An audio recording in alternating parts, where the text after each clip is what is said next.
నాగర్ కర్నూలు జిల్లా కొల్లాపూరు చౌరస్తా సరస్వతి దేవాలయం దగ్గర రోడ్డు ప్రమాదం చోటు చేసుకుంది.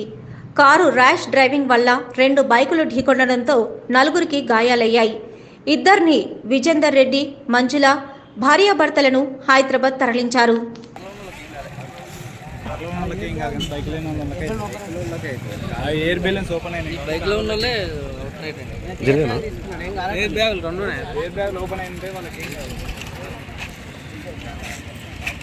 జరిగే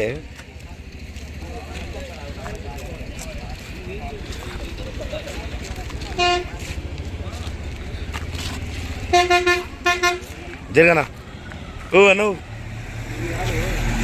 ఎవరిది మన బైక్ ఇది మరి పక్క జరుగు నువ్వు తీయాలిగా. యాక్సిడెంట్ ఇది కూడా అయింది అనుకుంటాను నేను.